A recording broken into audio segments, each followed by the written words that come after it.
마태복음 1장 29절. 마태복음 1장 23절입니다. 제3정으로 신약성경 1페이지입니다.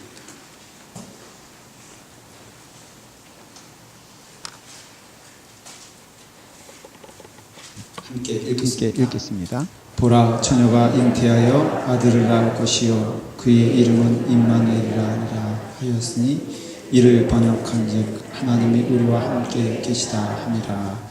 아멘. 요한복음 13장 1절 읽겠습니다. 신약성경 169페이지 있습니다.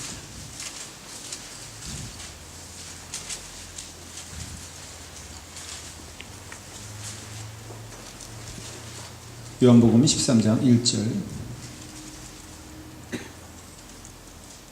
다 같이 함께 읽겠습니다.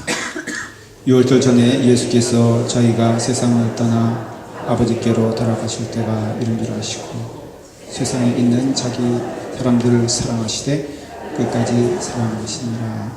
아멘. 기도하겠습니다.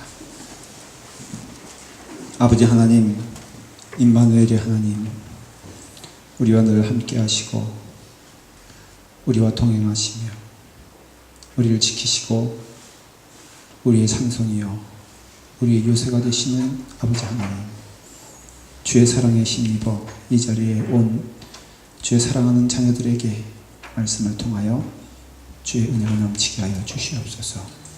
성령님이 이끄시는 귀한 시간 되게 하여 주시옵소서. 예수님의 이름으로 기도드리옵나이다. 아멘. 오늘 말씀의 제목이 임마누엘, 하나님이 우리와 함께 하신다. 하나님이 우리와 함께 하시면 부족함이 없고 하나님이 우리와 함께 하시면 우리를 대적할 자가 없다. 성경의 약속입니다. 여러분들은 누구 때문에 안전하며 누구 때문에 행복하며 누구 때문에 즐겁습니까? 그 답은 오직 예수 그리스도 안에 있다는 것을 우리는 잊으면 안 됩니다. 아무리 비바람이 불어도요, 우리 주님께서 함께 하시면 결국 그것은 비바람이 될 수가 없습니다. 제가 어릴 때 그 신체적 역사에 대해서 좀 말씀을 드리고자 합니다. 제가 신체적으로 건강해 보여도 사실은 굉장히 유전적으로 부적절하게 태어난 것이 꽤 많습니다. 제가 콜레스테롤도 있고요. 제가 혈압도 있어요. 제가 혈압약도 먹고 있고. 근데 어릴 때는 어떤 일이 있었냐면은 제가 이 코가 딸기 코였어요. 다 놀라시는 거 보니까 제 지금 얼굴이 굉장히 잘나 보이는 것 같습니다. 하긴 누구는 저보러 신성일 같다 그러더라고요. 그래서 그 뒤에 있는 그분들의 웃음은 어떤 웃음입니까? 그래서 제가 이번 TV에 나오는 신성일 씨를 봤더니 저보다 못하더라고요. 네. 주름도 많고. 제가 옛날에 더 빨갰어요. 저희 어머님이 정말 고민을 많이 하셨어요. 진짜로 많이 하신 것 같아요. 그래서 제가 어머님 하면은 하나 꼭 기억나는 게 뭐냐면 찬바람 불고 흰눈이 뒤덮인 불광동 뒷산에 거기 효염 있는 한의원이 있었어요. 지금 생각하니까 초가집이야 진짜로. 근데 꼭 그 효염 있는 한의원은 초가집이더라고요 보니까. 그래서 이제 거길 가면은 고칠 수 있다 그래가지고 그때가 1월 중순이었다. 제가 국민학교 2학년 때였던 것 같아요. 그 찬바람 부는 그 길을 논밭을 이제 막 건너가고 그랬던 것이 기억나는데 그때 제가 참 마음이 아팠어요. 어린 나이지만 서글프더라고요. 왜 나는 신체적으로 이렇게 다른 아이들과 제 별명이 뭐였는지 아세요? 딸기코였어요. 제가 그 얘기 하는 분마다 그냥 제가 꼭 뒤끝이 있어서 했습니다. 하필 또 루돌프 하면은 절을 시키는 거예요.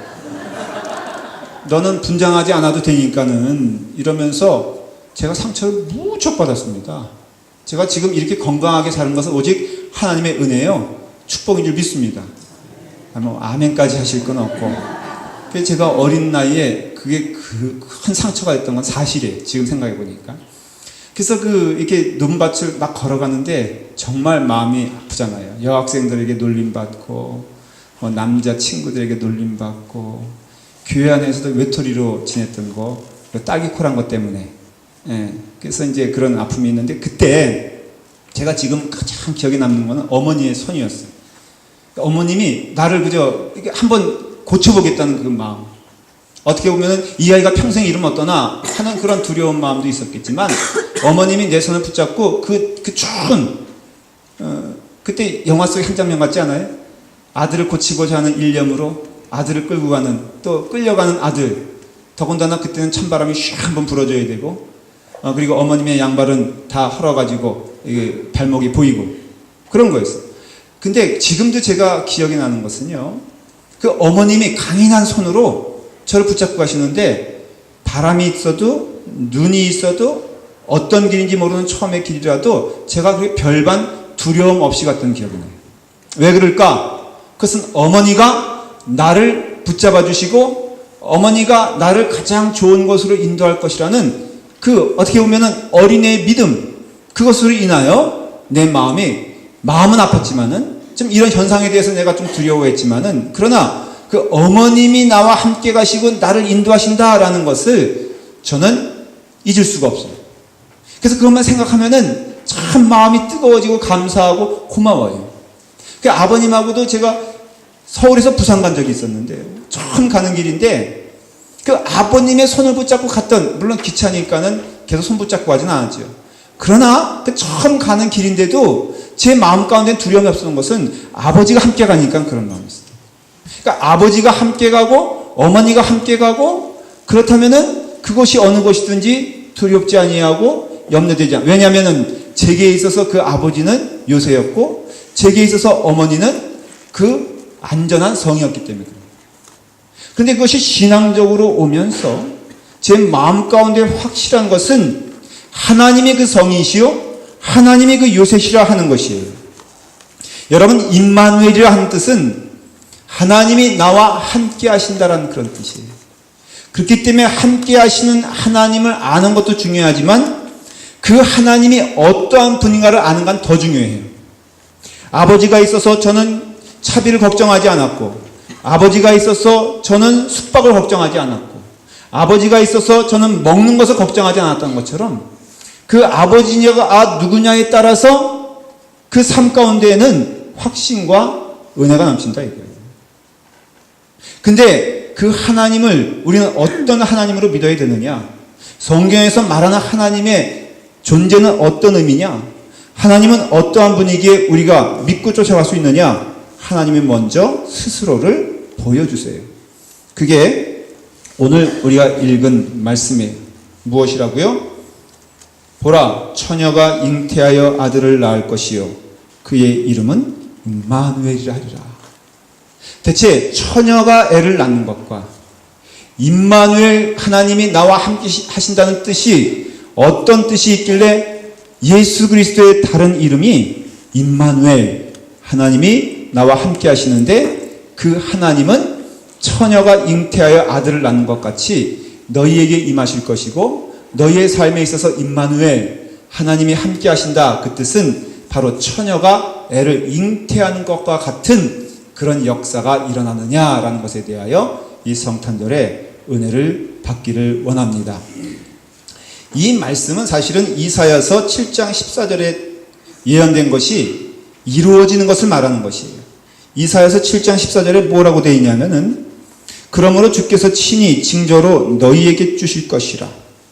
보라, 처녀가 잉태하여 아들을 낳을 것이요 그 이름을 임마누엘이라 하리라. 오늘 읽은 본문과 조금 틀린 것은, 그러므로 주께서 친히 징조로 너희에게 주실 것이라. 징조라 이거예요. 임마누엘은 징조예요. 처녀가 애를 낳는 것은 징조예요. 징조란 것은 무엇이냐면은, 그것을 베푸시는 이가 그것을 보거나 경험하고 혜택을 받는 이에게 이것을 통하여 너희가 그 뜻을 알아라 라고 말씀하시는 것이에요. 그리고 하나님이시기 때문에 징조를 주시면 반드시 그대로 이루어지는 것이 성경의 약속이에요. 여러분, 이렇게 초가 있지 않습니까? 초가 주는 의미가 있지 않습니까? 이 초를 통하여 우리는 세상의 빛이 되시는 예수 그리스도를 우리는 생각하고 기뻐하고 즐거워합니다. 이것은 어떤 의미에서는 징조예요. 우리는 초를 통하여 예수 그리스도의 오심이 밝은 세상이 되고 어두운 가운데 빛이 된다는 것을 알기 때문에 예수님이 오시면은 어두운 곳에서 밝은 역사가 일어나는구나. 믿으십니까? 어두운 마음이 밝은 마음이 되는구나. 낙심된 마음이 기쁘고 즐거운 마음이 되는구나 라는 것을 이 상징과 이 징표를 통하여, 이 징조를 통하여 알 수 있는 것처럼 오늘 처녀가 잉태하여 아들을 낳을 것이요 그 이름을 임마누엘이라 하라 했을 때는 거기에 분명한 징조가 있다라는 것이에요. 이 말씀의 배경은 옛날 북이스라엘과 남유대 시대로 돌아가서 남유대에 아하스랑 왕이 있었고 북이스라엘에는 그때 베가 왕이라 하는 사람이 통치를 하고 있을 때 하나님의 축복의 그 권세가 남유다에게 임했어요. 그러니까 남유대는 축복받은 나라였고 북이스라엘은 어떻게 보면 하나님께서 이제는 버리신 민족이 돼버린 것이에요.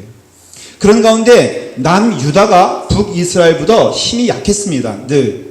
그래서 늘 침공을 당했고 공격을 당했고 어려움을 많이 겪었어요. 그런 가운데 베가왕 북이스라엘 왕이 이제 아람왕 르시난과 함께 연합군을 조집해가지고 남유다를 침공하려고 하는 그때입니다. 그러니까 남유다 아하스 왕이 그것을 듣고선 그의 마음이 흔들렸는데 성경을 보니까는 우거진 살림이 바람에 흘린들 같이 흔들린다고 했어요. 이것은 우리말로 하면은 사시나무 떨듯이 떠는 것이에요. 여러분 떨어보신 적이 있어요? 사시나무가 떨듯이 떨어본 적이 있어요? 네. 없으시면은 없는 거죠. 제가 군대에 있을 때 근무를 섰는데요. 제 의지와 관계없이 떨리는 것을 경험한 적이 있어요. 근데 이것이 그 원인이 두려움 때문에 떠는 것이에요. 여러분 아하스는 하나님의 축복받은 사람입니다. 아하스는 그래도 믿음이 있다고 생각한 사람인데 놀라운 것은 평소 때는 좋은 믿음을 보이던 사람이 위기 때가 되면은 전혀 믿음 없이 행동하는 것처럼 보일 때가 꽤 많이 있어요. 여러분 형식적인 믿음, 그저 관습적인 믿음, 주님의 날에 주일날 옴으로써 내가 하나님 믿고 있다고 생각하는 경우가 있을 텐데 그래서 평소에는 너무 신앙이 있는 것처럼 보이고 예배드리는 게 경건해 보이고 하는데 여러분 가운데 위기와 어려움이 오게 되었을 때 여러분들에게서 보여지는 반응이 진짜 신앙이에요. 그런데 의외로 우리가 잘 예배를 드리다가도 어려움이 닥치면은 눈에 보이는 것 없고 생각나는 것 없고 마음 가운데 나오는 것이 한숨이고 근심이고 걱정일 때가 많이 있어요. 여러분께서 평소에 하나님의 말씀을 잘 외워두고 하나님의 말씀을 잘 묵상하여 영적으로 준비하는 태도가 필요한 것이에요. 여러분 어려울 때 여러분들에게 나타나는 반응이 뭡니까? 아람왕 같은 사람 아닙니까? 여러분 아하스가 말이에요. 그 어렵고 두려운 소식을 듣게 되었을 때 나타난 반응은 사시나무 떨듯이 떨면서 그 마음이 살림에 우거진 나무가 흔들리는 것 같이 흔들리면서 그의 마음이 하나님께 나아갈 수 있는 형편도 안 됐고 생각할 수도 없는 그런 때에 하나님 나타나 주셨어요. 은혜지요. 사랑하는 여러분, 여러분들의 마음이 하나님을 떠나도 하나님은 여러분들에게 가심을 믿으시기를 바랍니다. 아하스의 예를 통하여서 하나님이 이사야를 통하여 찾아오셔서 말씀하시는 것이 뭐냐면은 너희를 치러 오는 자들은 결코 성공하지 못할 것이다. 왜? 내가 너의 편이니 내가 너를 붙잡고 있으니 너는 결코 쓰러지지 아니하리라.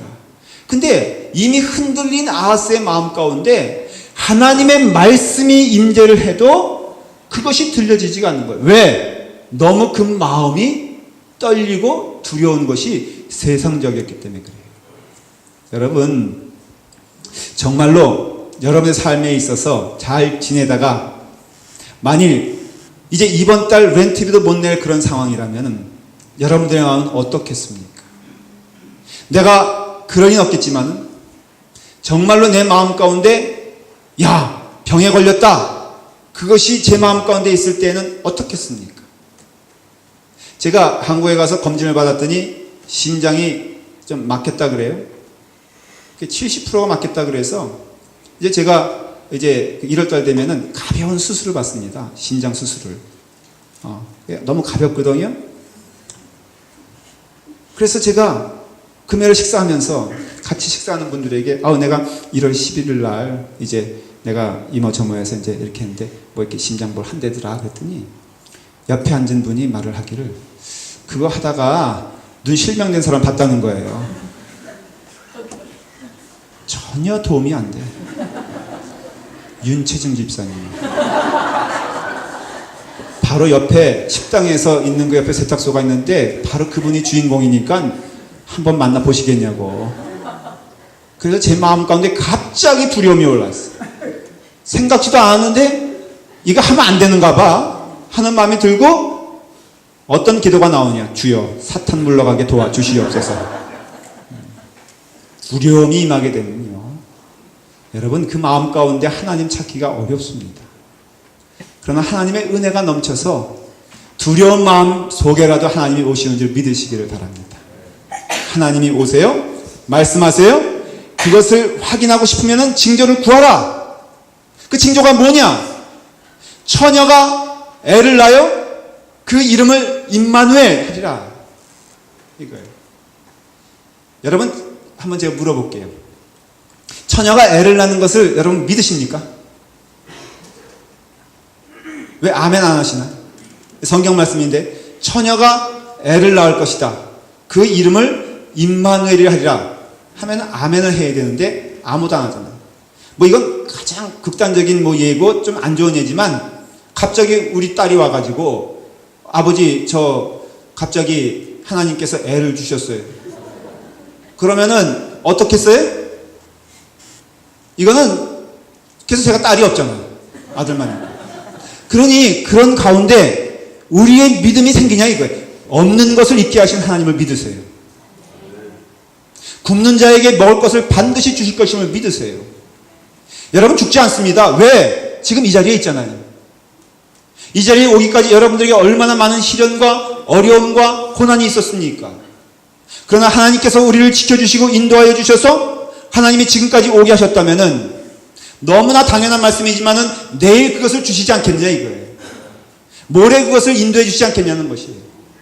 임마누엘의 하나님은 나와 함께 하신 하나님인데 그 하나님은 내가 못 믿을 뿐도 아니에요. 여러분 내가 빠져 죽어가는 그 물길 속에 어머니가 뛰어들 수 있어요. 그러나 그 어머님도 실력이 없으면 같이 죽는 것이에요. 여러분 그 사랑의 마음과 능력과는 다른 것입니다. 그런데 하나님은 능력의 하나님이시고 사랑의 하나님이시고 우리를 사랑하시는 분이에요. 그렇기 때문에 사랑하시는데 우리에게 있어서 가장 좋은 것을 주시는 분이고 가장 은혜로운 가운데 우리를 인도하세요. 다시 말하면 지금 이 순간에 내가 있는 이것은 그 형편의 높고 낮음과 관계없이 하나님이 가장 축복해 주셔서 이 자리까지 오게 했다라는 것이에요. 목사로서 질문이 뭐냐면 목회자들이 많은 어려움을 겪는 경우를 봐요. 그럴 때마다 우리는 질문을 합니다. 저도 질문을 해요. 근데 질문의 답은 이것입니다. 하나님이 어려운 사람들의 형편을 알게 하시기 위하여 나를 때로는 고난 가운데 내버려 두신다는 것을 첫째는 깨닫게 됩니다. 제가 여러분들의 고난을 알기 위해서 때로는 그래서 저는 우리 교인들 가운데 너무 어려움이 많지 않기를 기도하는 이유가 그거 나도 경험해야 되니까. 좀 이기적인 마음으로 주여 우리 교인들은 무탈하게 도와주시옵소서. 여러분 공부 못하는 학생들의 그 마음을 아신 적이 있으세요? 공부를 못 해봤어야지. 그런 점에서는 공부 못한 것도 축복인 줄 믿으시길 바랍니다. 제가 고3 때 한국은 너무 잔인해. 그 수능시험인가 그걸 보면요 세상에 전국의 석차를 말해주는 게 유일한 한국입니다. 그래서 한국은 그 고3 때 마지막 그 대학 가는 시험만 보면요 수준이 정해지고 석차가 정해져. 아니 그래요. 한 10등 전국에서 한 사람은 기분 좋겠지. 근데 10만 5,400명 가운데 10만 5,399등 한 사람의 심정을 헤아려 봤냐 이거예요. 제가 그래서 한강 다리를 차 타고 건넜는데 정말 그런 마음이 들더라고요. 이거 다리 무너져서 빠져도 내가 축복이겠다. 성적표를 받는 순간 제가 이 정도의 사람인가 라는 거에 대해서 많은 좌절을 느꼈던 적이 있어요. 그래서 저는 공부 못한다 그러면 왠지 정이 가고요, 그 사람이. 무엇인가 부족하다 그러면은 충분히 이해가 되는 게 저 또한 그러한 삶을 살아봤기 때문에 그렇습니다. 나는 저 여자만 사랑해서 한 번의 실패 없이 결혼하여 지금까지 왔다. 인생을 모르는 분이에요. 한번 여자한테 차여보고, 두 번 차여보고, 세 번 차여보면은 지금 있는 그 옆에 있는 부인이 얼마나 감사한 거에 대해서는 할렐루야 아멘입니다. 그러니 하나님께서 내게 주시는 모든 형편과 환경이요, 하나님의 축복이에요. 능력이 하나님이 그렇게 하시는 것이, 나를 가난하게 하시는 것도 능력의 하나님이시고, 나를 부유하게 하시는 분도 능력의 하나님이시고, 나를 병든 가운데 걷게 하시는 분도 하나님이시지만, 나를 온전하게 이끄시는 분도 하나님이세요. 그러나 분명한 것은 그게 내게 있어 가장 은혜요 축복이요, 하나님은 가장 좋으신 것을 주시는 능력 있는, 처녀가 잉태하여 아이를 낳게 하시는 그분이 우리에게 그것을 허락하셨다는 것은 가장 큰 축복이라는 것이죠. 하나님은 나의 요새시요, 하나님은 나의 방패시요, 하나님은 나의 능력이 되십니다. 여러분, 다윗이 시편 18편에 뭐라고 고백했냐면은, 나의 힘이 되신 여호와여, 내가 주를 사랑하나이다. 여호와는 나의 반석이시요, 나의 요새시요, 나를 건지시는 자시요, 나의 하나님이시요, 나의 피할 바위시요, 나의 방패시요, 나의 구원의 불이시요, 나의 산성이시요. 그런데 여러분, 이 시를 고백했을 때 그 타이틀, 그 제목을 보면요, 여호와의 종 다윗의 시 영장으로 한 노래, 여호와께서 다윗을 그 모든 원수와 사울의 손에서 구원하시는 날에 다윗이 이 노래의 말로 여호와께 드렸다. 여러분, 사울은 그 나라의 왕이었어요. 모든 권세의 권세였어요. 모든 무기를 가지고 다윗을 쫓기 시작하는 그때, 다윗은 피할 곳도 없어서 도망쳐 다녔고, 너무 힘들고 어려운 가운데 때로는 블레셋에게 쫓겨서 미친 척하는 그런 형편에, 그 다윗이 한 고백이 무엇이냐면은, 여호와는 산성이라 이거예요. 여호와는 요새시라 이거예요. 사울은 그의 창칼을 믿었지만은 다윗은 오직 하나, 여호와 하나님을 믿고, 하나님, 내가 힘들 때라도 가장 좋은 것을 주신 것을 믿고, 내가 부할 때에도 교만하지 아니하고 하나님 주신 것임을 믿고, 내가 부하나 가난하나 병드나 건강하나 하나님의 은혜 가운데 하나님이 가장 좋은 것을 주셨습니다. 그 하나님은 나의 요새시요, 그 하나님은 나의 방패시요, 그 하나님은 나의 모든 것 되시니 내 마음을 주님께 드립니다 라고 고백했어요. 여러분, 그렇게 되게 되었을 때 하나님께서는 뭐라고 말씀하시느냐. 사도행전 13장 22절에 다윗을 왕으로 세우시고 증거하여 가라사대, 내가 이새의 아들 다윗을 만나니 내 마음에 합한 사람이라, 내 뜻을 다 이루게 하리라. 여러분, 다윗은요, 하나님과 더불어 하나님의 마음에 합한 사람이었어요. 다윗이 위대해서가 아니에요. 다윗의 영토가 넓어서가 아니에요. 다윗이 성전을 짓기 위해서 그 모든 재산을 하나님께 드렸기 때문에 내 마음에 합한 자가 아니라, 오직 하나님을 신뢰하고 하나님의 능력을 믿고, 그 능력을 믿기에 오늘 내게 경험된 그 모든 일들이 하나님의 축복과 능력과 은혜 가운데 임했다는 것을 믿으며 하나님을 찬양하는 사람이었기에, 하나님은 다윗을 가리켜서 너는 내 마음에 합한 자라, 그렇게 말합니다. 여러분, 믿음과 신뢰는 따로 가는 것이 아닙니다. 우리가 주님을 믿습니다, 하나님을 믿습니다라고 하면서 내가 믿는 것 따로 있다면은, 여러분, 그것은 신앙이라고 말할 수가 없습니다. 그때는 어려움이 임하게 되었을 때, 내 신앙의 상식으로는 이해할 수 없는 일이 벌어지게 되었을 때, 여러분들의 마음은 사시나무 떨듯이 떨 것입니다. 그 두려움에 앞이 가려 하나님도 보이지 않을 것입니다. 여러분, 믿음의 사람은 평소의 삶을 통하여 위기를 준비하는 줄 믿습니다.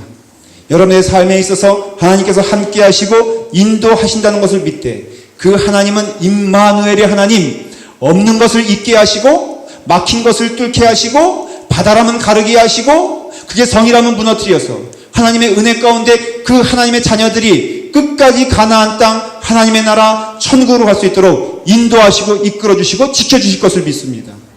그렇기 때문에 오늘 여러분의 삶이 어쩌면 마감되어도 하나님이 지켜주시는 은혜로 천국에 가기 때문에 여러분의 삶은 기쁘고 즐거운 것이에요.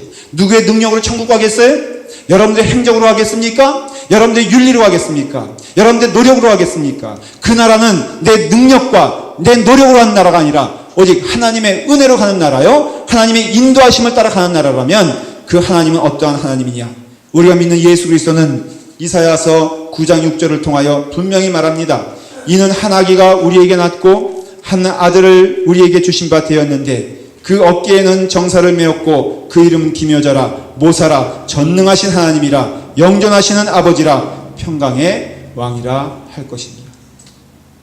우리에게 임하신 예수 그리스도는 사랑의 하나님인데 능력의 하나님이십니다.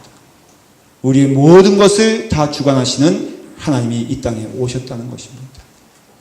두 번째는 그 임마누엘이라 했을 때 그 뜻은 다른 뜻이 있는 것이 아니라 우리를 사랑하시는데, 우리에게 임하셨는데, 우리와 늘 동행하시는데 사랑하시되 끝까지 사랑하시는 하나님이시라 하는 것입니다.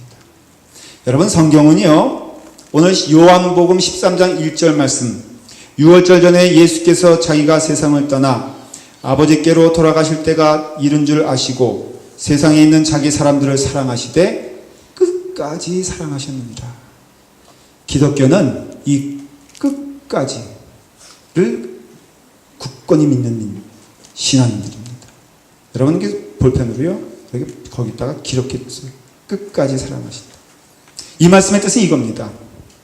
예수님은 임마누엘의 하나님으로 오셨어요. 이 땅에. 그리고 임마누엘의 하나님으로 살아가셨습니다.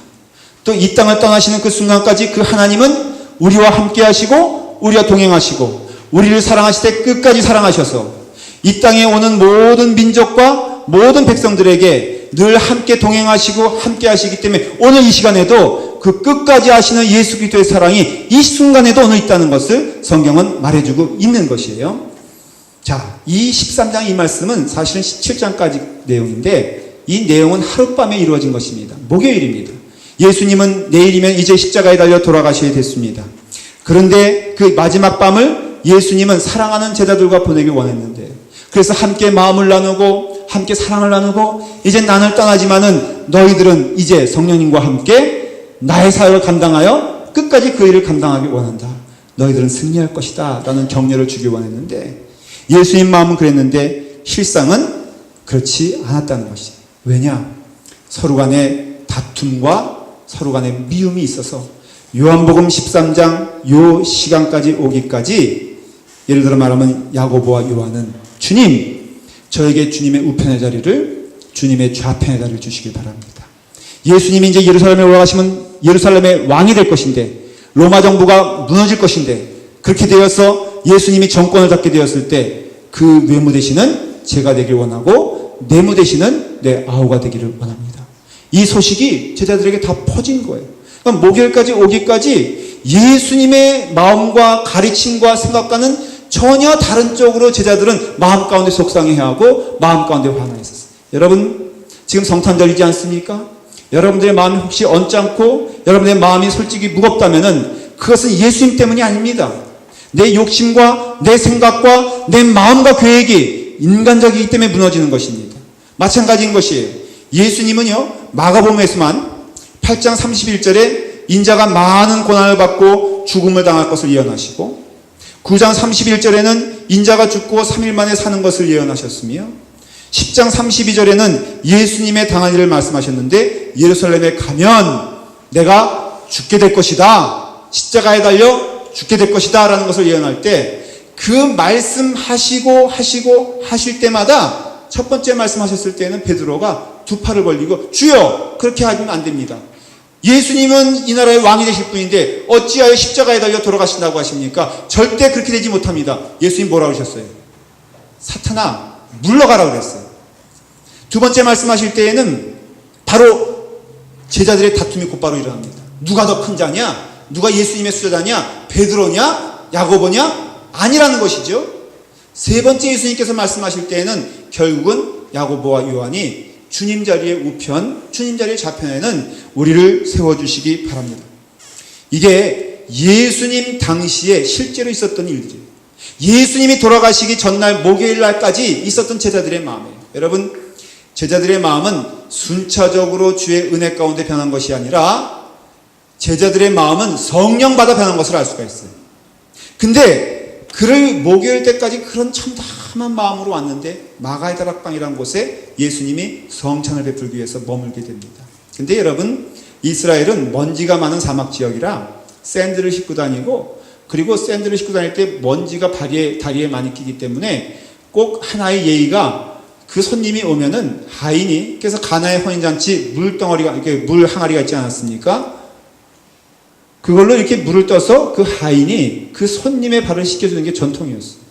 근데 가난하면은 그런 하인이 없기 때문에 오신 손님 가운데 높낮이가 있는 손님들 가운데 낮은 자가 높은 자에게 발을 씻어주는 전통이 있었습니다. 그럼 당연히 그 집안은 별로 이렇게 넉넉한 집안이 아닙니다. 하인이 없었어요. 그러니까 예수님과 제자들 사이에 누가 발을 씻겨줘야 되냐? 제자들이 예수님께 발을 씻겨줬어야 됐어요. 근데 화가 난 거야. 마음에 분이 가득한 거야. 그 마음 가운데 언짢음이 가득했기 때문에 예수님께 누구도 한 사람도 발을 씻겨주겠다고 한 사람이 없었다는 거지. 너무나 마음 아픈 일이 아니에요? 예수님은 내일이면 이제 마지막에 온 인류를 구원하시기 위해서 십자가에 달려 돌아가셔야 되는데, 제자들이 싸우는 것이 복음 위해서가 아니에요. 제자들이 싸우는 것이 거룩한 목적을 위해 싸우는 것이 아니에요. 제자들이 싸우는 것이 예수님 가르쳐주지 않은 것 가지고 싸우는 거 아니에요. 예수님이 가르쳐주셨는데, 예수님이 하늘나라의 의와 그 뜻을 위하여 헌신하라고 말씀하셨는데, 너희들의 양식은 땅의 양식이 아니라 하나님의 양식인 것을 말했는데, 너희는 두려워하지 말라, 근심하지 말라, 내가 너희와 함께하노니 하면서 영의 싸움, 육신의 싸움이 아닌 어떤 영적인 싸움에 대하여 분명히 말씀하시면서 가르쳐주셨는데, 제자들 어느 한 영혼도 빠짐없이 세상 일에 몰입되어서 질투의 눈이 멀어서 분노 가운데 자기 스승의 마지막 날 가는 길에 있어서 이제 영적인 눈이 있으면 알아야 될 거 아니에요. 금요일날 십자가에 달려 돌아가시는데 그들의 마음 가운데 깨달아야 될 거 아니에요. 주님 하신 말씀이. 그렇다면은 그 어느 한 제자라도 주님, 이제 주님의 가시는 길에 있어서 제가 언제 발을 씻겠나이까? 주여 발을 내미시옵소서. 제가 발을 씻겠나이다. 한 영혼도 그러지 아니하고 바라지 아니하고 원망의 마음으로 서로를 미워하면서 그 자리가 돼.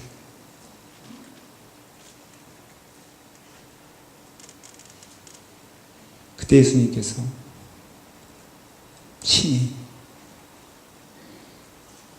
불을 뜨시다가 한 사람 한 사람 제자들에게 발을 씻어주십니다.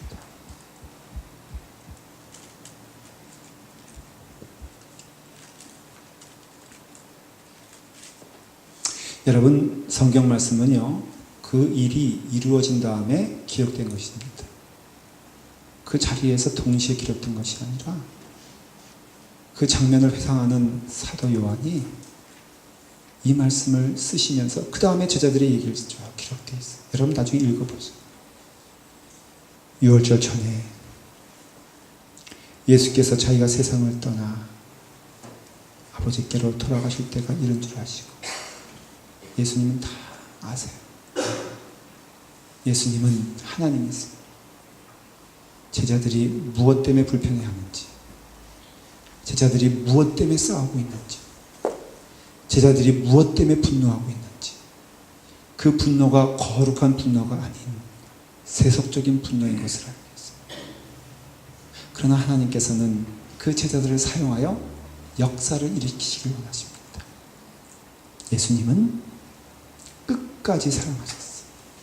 이 끝까지 사랑이 바로 십자가 사랑이요, 은혜의 사랑입니다. 여러분, 사랑이요, 위기는 언제 오냐면은 사랑을 줄 때 오는 거예요. 여러분들 마음 가운데 분노는 언제 생기냐면은 내가 그 사람에게 사랑을 주었는데 그 사람이 내게 주지 아니할 때 그때 분노가 생깁니다. 이 기독교 사랑이 아니에요. 저희 어머님 보니까 이렇게 어머님 보니까 그 결혼하면 한국은 부조돈이라는 게 있어요. 그래서 이제 내가 갔다 그러면은 얼마를 부조했다는 것을 꼭 기록해 두세요. 그래서 뭐 10만 원을 했다, 뭐 조금 등급이 있나 봐요. 20만 원을 했다, 어떤 분은 이게 100만 원 했다, 다 이렇게 기록해 두시더라고요. 그래서 이제 그것을 어떤 그 갑옷처럼 이제 품에 끼고 있으시면서 그러시면서 또 이제 결혼식이 또 본인에게 있을 때는 또 확인을 하세요. 이렇게 보면서 내가 보낸 건 이건데 들어오는 게 이거다. 그러면은 그 차액이 나기 시작하면은 마음 가운데 뭐가 생겨요? 마음에 분이 가득할 때 뭐 하시나요, 여러분들은? 마음에 분이 가득할 때 기도했나요? 그렇잖아요? 마음이 분이 가득할 때 하는 말이 뭐냐? 내가 다시는 하나 봐라. 이제는 아웃이야. 이것이 우리 마음이에요. 그러니까 우리의 사랑이란 것도 주면 주되 받는 것이 없으면 할 수 없는 게 사랑이에요.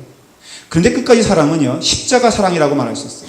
십자가 사랑은 끝까지 사랑하시는 것이에요.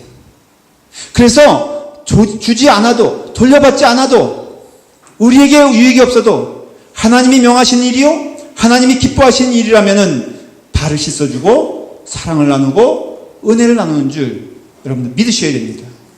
예수님이요, 실제적으로 12명의 제자들의 발을 씻어줄 때 가장 먼저 누구의 발을 씻어줬을까? 우리 추측하기는 가룟 유다였을 것이다, 그렇게 믿습니다.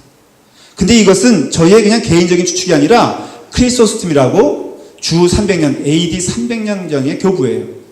그분이 구전을 통하여 내려온 얘기를 전해주는데 예수님이 첫 번째 발을 씻겨준 영혼이 바로 가룟 유다였다는 것이에요. 여러분, 이것은 얼마나 사실은 무의미한 일입니까?